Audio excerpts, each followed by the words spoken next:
I think that we have to understand that there are variations within the axis of resistance, but I would not call Hamas proxy of the Islamic Republic. I call it a partner. It has armed and funded Hamas over decades. That should be enough for culpability. We should have no problem holding the Islamic Republic accountable, but we self-deter because of the fear of escalation. You're not seriously suggesting that we get involved militarily with this, and the United States is divided along all fronts? Middle East posture is not in touch with the regional reality. Sanctions alone are not going to get the job done. We have to pair it with greater willingness to use force to defend our interests. And if we're not going to do that, then we're going to continue with these cycles of escalation.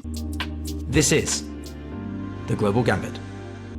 Welcome back, everybody. It is Gambit time, and Gambit time means, in this case, Iran. Now, as most of you know, we're doing a series, I guess I'd call it, specific to various aspects, specific perspectives to the unfolding situation with the various sides involved. One of them, if not the most important, the one that we are most frustrated about, most concerned about, most confused about, is the Islamic Republic of Iran. For obvious reasons, they are omnipresent in many issues that are Middle Eastern, and none so more than, some of the proxies and issues that we'll be covering today. So do stick around for this conversation because it's going to be a good one. I also want to say that I do have a branded mug. So if you'd like your own mug or some more merch, then drop a comment below. But this is from one of my supporters. Thank you so much. Well, yeah, looking forward to the conversation. Joining me for this one on the Islamic Republic of Iran's role is Jason Brodsky. He's been on the podcast, the audio podcast before, first time on the channel, which is fantastic. He's policy director at the United Against Nuclear Iran, or UANI, and he's also a non-resident scholar at the Middle East Institute. Jason is an expert on many things, but also the JCPOA, or Iranian deal, that we've covered before as well. But Jason, lovely to have you on. I think the first question I have is maybe a bit of a broad one, because there's some nuances here and details that I really want to dive into, obviously, over the next half hour, which is, to the extent, are we overhyping the role that Iran has? Or is it as significant as most people seem to think? Well, it's great to be with you, Piotr, and thanks for having me on the show. I think Iran's role is incredibly significant in the ongoing hostilities. Let's not forget, Iran has long aspired to surround Israel in a ring of fire. It has built out its proxy and partner network for this purpose over years. Lebanon, Syria, West Bank, Gaza, in Iraq as well, and Yemen. And so we are seeing all of these pieces come together in a very significant escalation over the last month or so.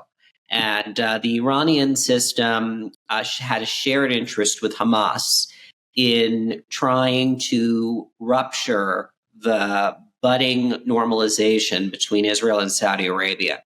And that was one, in my view, of the drivers of this current escalation that we're seeing. It's not just an escalation. This is incredibly serious stuff, because it is the single deadliest massacre of the Jewish people since the Holocaust.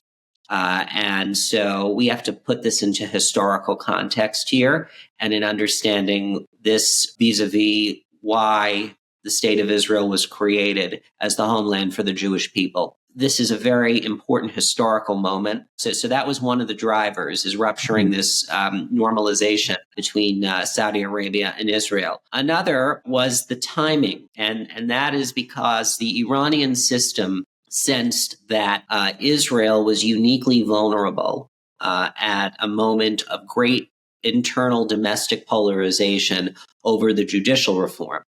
And that had a very important, left a very important impression among the axis of resistance that the IRGC commands and presides over, and made it more risk-ready than it would have been, given what they saw in the streets of Israel over mass protests, reservists refusing to report for duty. And that had a very, very significant impact, in my view, on the timing of when this took place. So I think that we have to understand these drivers in leading us to October 7th. I'm not an expert on any specific region or entity. I look at it from the macro, big picture, strategical. But for me, it did make sense, the significance to which they want to undermine the normalization. But that leads me to, well, that's the question I have after this initial one, though, which I do want to have a bit of time on, because in the first week, I think maybe 10 days, there was some pretty seismic articles and information coming out, one of which I think was related to a supposed meeting the Iranians, the Islamic Republic, had with both Hezbollah and Hamas, and that this entire event was long-term in the planning. Do you have any more insight on that? I appreciate it's extremely difficult to ascertain, but given, you're more privy to this sort of stuff than I am. And also, and actually just to tag on to that, how important is Hamas as a proxy? I mean, I think we're all familiar with the significance Hezbollah carries, but Hamas, sort of because they're slightly different, they're not Shia, they're Sunni, and there was sort of some discussion that they've only recently become more of an important asset in Iran's arsenal. Could you unpack that a little bit as well? Sure. Well, look, I think that the Islamic Republic has different relationships within the axis of resistance and different degrees of control and influence among certain members. I would say that Hezbollah is its gold standard in terms of command and control, ideological allegiance, and degree of dependence on the Islamic Republic. But when we think about an actor like Hamas, it's a very important part of the axis of resistance, but I would not call Hamas a proxy of the Islamic Republic. I call it a partner of the Islamic Republic. I think Hezbollah is a proxy. Palestinian Islamic Jihad is a proxy, but Hamas is more of a partner. And why I say that is because of the Hamas leadership doesn't necessarily take directives from Tehran, but Tehran has a significant degree of influence given the financial largesse and the arming that it has provided Hamas over years. So I think that we have to understand that there are variations within the axis of resistance in terms of the Islamic Republic's relationships there. And just to reiterate the other question then, so what about these supposed meetings that they apparently had and the extent to which they took all the hostages, killed all those Israelis? I got the sense from quite a few commentators as well that quite a lot of countries and non-state actors were surprised to the extent Hamas's own actions were successful, including Hamas themselves. Is that the case with the Islamic Republic, or they knew that this was going to be the end point, and they've just pretending through diplomatic signaling? I find it hard to believe some of the commentary coming from the U.S. government and also Israel to a certain extent that Hamas did not at least have foreknowledge of the events that would come or the planning that would come on October 7th. Now, does that mean that it was involved in the planning or that it gave an order to do so? Not necessarily.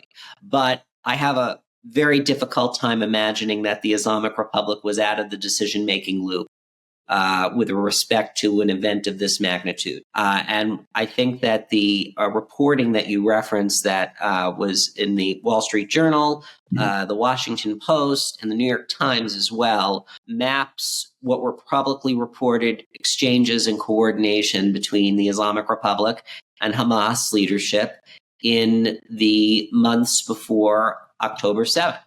Right. And I think that we have to understand that when the U.S. government says that there's no evidence for that the Islamic Republic was involved in the direct evidence that there was involved in the planning of October 7th.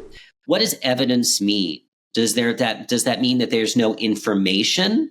Does that mean what is also given the failure of the U.S. in not being able to imagine, and the Israelis too as well, what happened on October 7th? Are we confident in our intelligence streams and our reporting that we are able to make such a assessment that the Islamic Republic was not involved in the planning?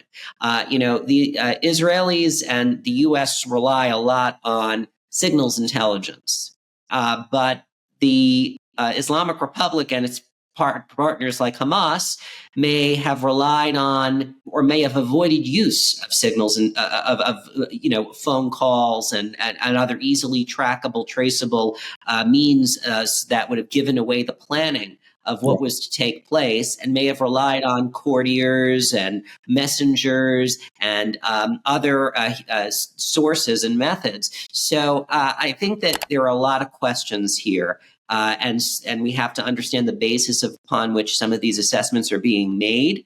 And I would also just say this. The Islamic Republic has a very extensive coordination infrastructure with Hamas. It is actually very prevalent in Lebanon.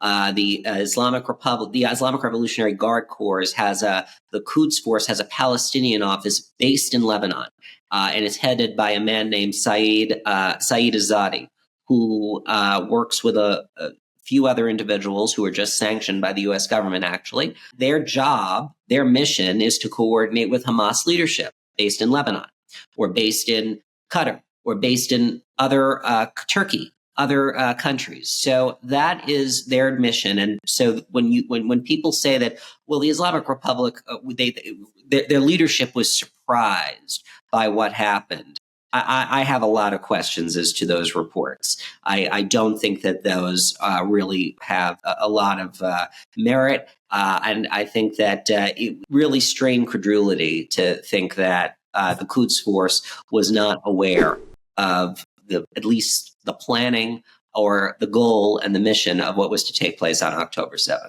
The frustration that you are admitting is quite palpable, even through the internet. It's I agree. For me, I think this is one of the biggest fundamental aspects as to the extent to which Iran has been involved. Most people, I think, will say that there's an involvement. It depends just how you define that. People are trying to define the difference between tacit provision of information or whatever it is versus direct involvement of the IRGC or something like that. But this does lead me to another question about the broader Israeli intelligence failure. I think this is something that people across the world who work in these circles are going to be trying to ascertain for a long time. The Egyptians apparently came out and said they gave them 10 days prior warning. Do you have any sense of how that might have played into the psyche of the Islamic Republic at all? Surely they've got a lot of feelers, tentacles, octopus tentacles, as we like to use.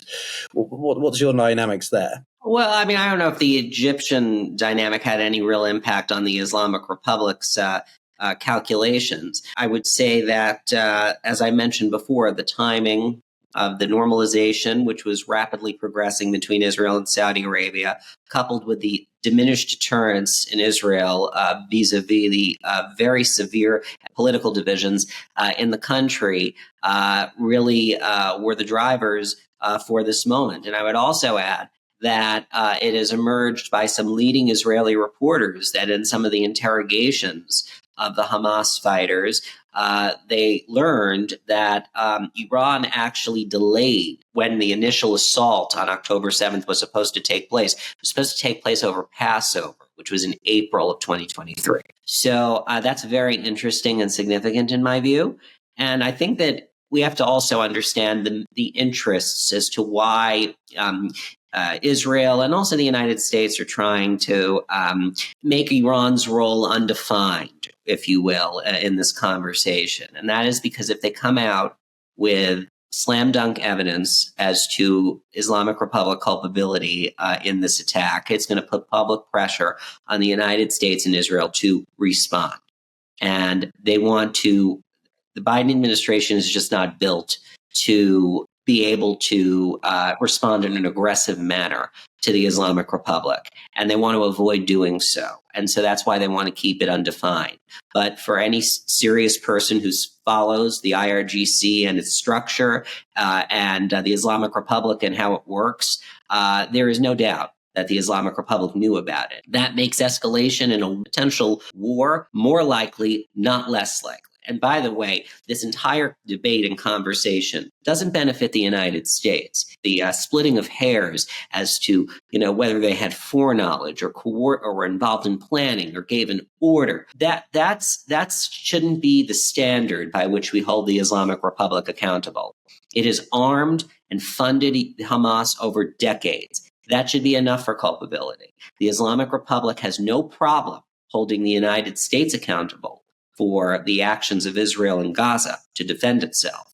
We should have no problem holding the Islamic Republic accountable, but we self-deter because of the fear of escalation. And that could be and that's a paralyzing fear in the United States. It's really a very sad commentary for our government, how we have allowed our own deterrence to diminish when the Islamic Republic is retaliating against U.S. forces in Iraq and Syria for Israeli actions in Gaza because it knows there will not be a significant U.S. response. That's very dangerous because, in my view, that makes escalation in a potential war more likely, not less likely. So a case of not splitting hairs. But could you say that the US approach is sort of trying to be strategically ambiguous in the sense of not wanting to draw the Islamic Republic more into direct firing line? I think it only benefits when we do not hold Tehran accountable for the actions of its proxies or partners.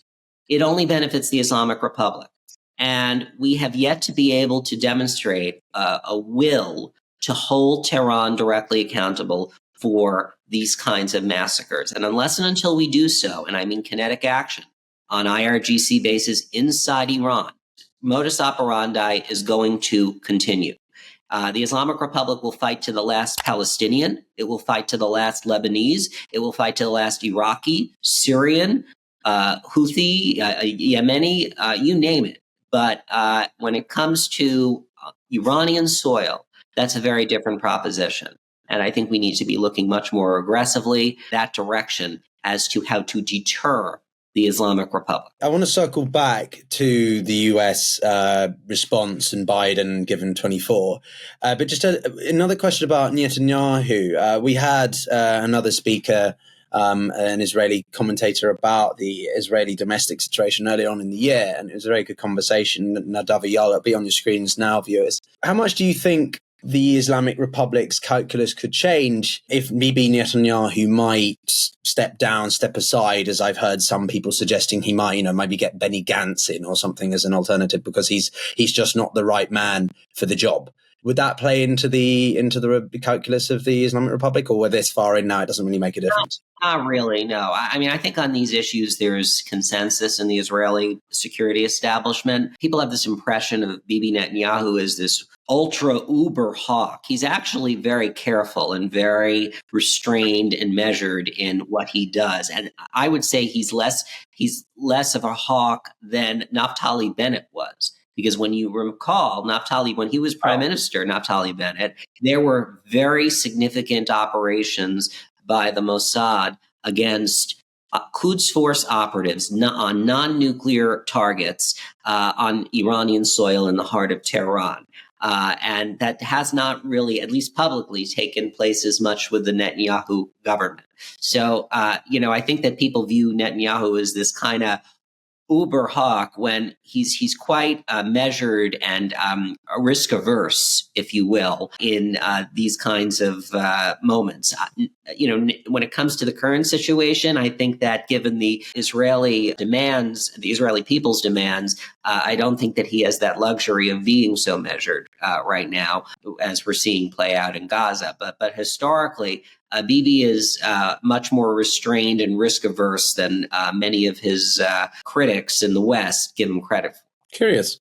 So sticking with Israel briefly, for me, largely speaking, the dominant factor to whether or not this escalates across to cross-border, multi-front, multi-regional, is the extent to which the Israeli Defense Force, IDF, go overboard or overexert themselves in Gaza. There is some evidence to suggest, Netanyahu has said, we're going to occupy or sit in Gaza for an indefinite amount of time. I think he said that just today at the time of recording.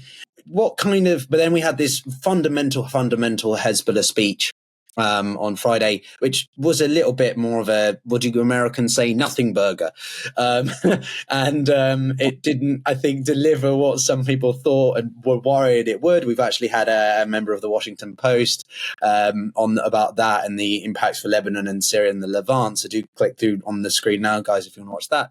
But What do you think about the impact that if Israel decides this is a protracted conflict, will the Islamic Republic decide, right, Hezbollah, we think you guys should do more. We think that the factions in Syria should do more. What kind of calculus do you think the Islamic Republic could have? Well, I think that the Islamic Republic is probably hesitant to waste, if you will, Hezbollah on this conflict in Gaza. That doesn't mean that it doesn't have other options. It has an entire proxy network in other countries that it could use to compensate for that lack of a desire to expend or ruin Hezbollah because of the punishing Israeli retaliation that would ensue after such a onslaught of Hezbollah were to significantly open the northern front. You will see a carefully calibrated escalation that will match Israel's advances in Gaza. If Hamas looks like it's on the edge of being defeated, I have a hard time envisioning their restraint among at least some aspects of the Iranians' broader proxy and partner network. There was an interesting article in the Financial Times earlier. It said Iran's interests are trumping the Palestinian tragedy. The basic notion being that Tehran is, staring at a real prospect of engagement with the US and Israel, but equally has quite quietly decoupled its interests from those of the Palestinians, right? What's your take on that? Is there some validation to this? Is the longer this situation goes on, the more sort of Iran, the Islamic Republic, sees that it's served its purpose? Well, I think that the Islamic Republic has made an investment on Hamas for decades, a long time. It's not going to want to see Hamas be totally ruined in Gaza. And so, as I said, the Islamic Republic has a variety of means and methods to escalate. It doesn't have to only be through Hezbollah. It could be through other parts of its militia network throughout the region. So I would watch out for that. I know Raisi is the president of the Islamic Republic, is going to Riyadh, I believe, this weekend. Yep.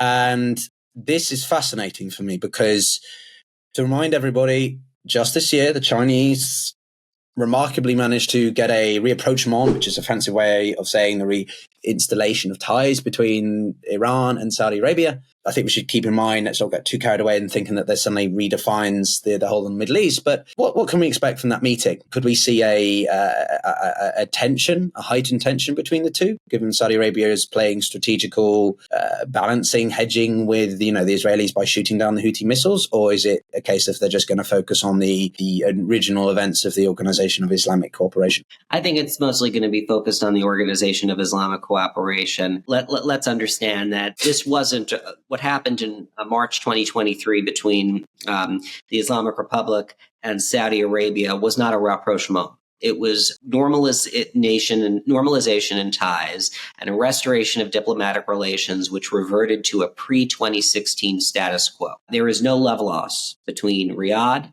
and Tehran. And I think that we're seeing some escalation on the ground in Yemen, which has probably reinforced the worst fears of the Saudi leadership as to the lack of trustworthiness of the Islamic Republic. We have seen Saudi Arabia intercept missiles that were headed, as you noted, towards Israel from the Houthis. And that was very significant, by the way, because I think it demonstrated the kind of missile defense network that the United States is trying to build in the region. And that has not gotten enough attention, that development. We're mostly going to see a lot of OIC messaging. As I noted earlier in the program, the Islamic Republic had a desire to rupture the normalization process that was underway between Saudi Arabia and Israel. It's not going to work. The Saudi leadership is invested in this idea, and I think it will resume when things calm down a little bit. Let's also remember that the Islamic Republic has diplomatic relations with the UAE, and the UAE is already a member of the Abraham Accords. So the existence of diplomatic relations with Iran is not a barrier to expansion of the Abraham Accords.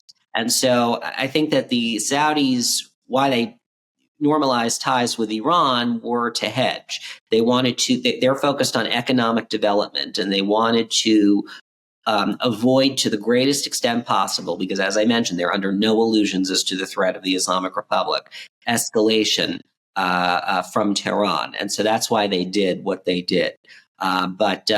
These relations are not going to are not warming anytime soon, despite the many photos you see and the handshakes and the smiles. I just don't think that this relationship is going to revert to any kind of warmth in the near term, as long as Ali Khamenei is supreme leader. No, I certainly don't think we're seeing a thawing of ties. But hedging is certainly the term I've come to define this broader situation. Right. Let's turn to the US for the last little couple of questions. Firstly, Biden has an election in 2024. Next year is a big year for elections. We've got the Indian election, the UK election, the US, and obviously in the past few days, Biden has come out with this notion of tactical pause. What is the Biden administration doing when it comes to the Islamic Republic? Specifically just Biden. I want to come to broader US foreign policy and what it should do maybe towards the Islamic Republic, sort of separately, maybe unpack things a little bit more detailedly. How should we interpret Biden's approach to this whole situation vis-a-vis the Islamic Republic? I think their Iran strategy has completely collapsed. It's been a disaster since 2021, quite frankly. And I don't say that like they couldn't get the JCPOA revived. So then they opted towards this concept of de-escalation, trying to problem solve through the Qataris and the Omanis with these very informal de-escalatory understandings. And that failed. Let's remember that the ongoing proxy attacks by the IRGC against U.S. forces in Iraq and Syria is a violation of those very diplomatic understandings that Tehran was negotiating with the United States indirectly, that were a part of this de-escalatory cycle that they hope to keep off the president's desk before the 2024 presidential election. So it has failed. And the Biden administration is not alone in having difficulties with the Islamic Republic. This has been a foreign policy issue that has vexed every American president since 1979. It's not an easy problem set, but we can't hope the Islamic Republic is going to go away so we can concentrate on China, climate change, and all these other issues. It's not going away. And I think what happened on October 7th is a rude awakening. And it should be a rude awakening to policymakers. This fantasy of a pivot to Asia without tackling in an aggressive manner the global array of interests that the United States has, especially in the Middle East, will be very important. And I think we need to keep our eyes focused here on the Middle East because just concentrating on China and Ukraine is not a strategy here. And we need to be actively in the process of building an international coalition against the Islamic Republic. Our Middle East posture, to a certain extent, is not in touch with the regional realities. We have an outdated series of authorizations for use of military force that reflect yesterday's threats. We keep insisting we're on a countering ISIS mission in Iraq and Syria when that is not the predominant threat today in the Middle East. The predominant threat today in the Middle East is the IRGC and its proxies. That is the debate. That's the threat. ISIS, I'm not saying ISIS is gone, but it's a second-tier threat right now in the Middle East. And we have not been able to refresh and adjust our politics to the reality that the Islamic Republic is a very significant threat to U.S. interests in the Middle East. And unless and until we wake up to that reality and snap out of the fantasy that the Islamic Republic is some kind of partner for a more productive relationship in the future, we are not going to be successful in our approach. So we need a much more robust and aggressive policy here. And that's what I'd like to see the Biden administration do. No, I agree. I was reading one article, it was an opinion piece, to be fair, an op-ed, which is pretty critical of that. We've got Antony Blinken, Secretary of State, wandering around shuttle diplomacy between different parts of the Middle East, encouraging countries to do more to ensure US bases presence are protected. And yet then, as you mentioned earlier, we've obviously had several US servicemen being casualties of war. So that there seems a little bit of a inertia, if that's the right word, inaction by the US administrated by the Biden administration. No, it totally is inertia, and I would say that when we have over 30 attacks and there's one U.S. response, that's a very significant deterrence deficit. And I applaud the Biden administration for moving advanced naval assets into the region. I think it's important. It certainly has sent a message to Hezbollah and Tehran, but it is not. It is sufficient, but it is not. It's necessary, but not sufficient. And that's how I would describe it. And, I think that we also have to adjust the way we publicly position ourselves. The Biden administration has this very weak messaging when it comes to the Islamic Republic. We don't want escalation. We don't want escalation. Well, guess what? That when the Islamic Republic hears that, they view that as an invitation to escalate. And so we have to adjust our declaratory policy and our public posture in how we try to play the game here and try to change the impression in Tehran that the United States doesn't have the will to strike back. And we're not doing that. Makes me think of a certain other country which, when they don't see, defiance and strong resolve, do escalation as well. I wonder if Mr. Putin is listening.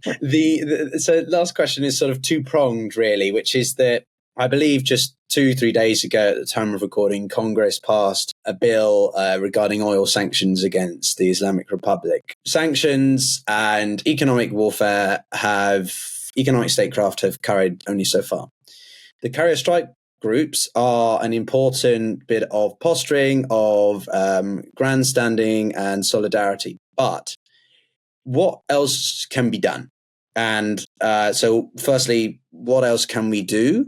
But secondly, do you not think it's a very slippery slope? Because when we have absolute geniuses like Lindsey Graham saying, we should just launch attacks into Iranian territory, that doesn't exactly help either. So how do we balance that? And the other question, what can we do? I think we need to be doing all of that. And I think that Senator Graham makes important points and recommendations. Okay. I think that we need to be aggressively enforcing our sanctions. We're not enforcing our sanctions. The Islamic Republic UANI has calculated, has been able to basically earn $80 billion in revenue since 2021.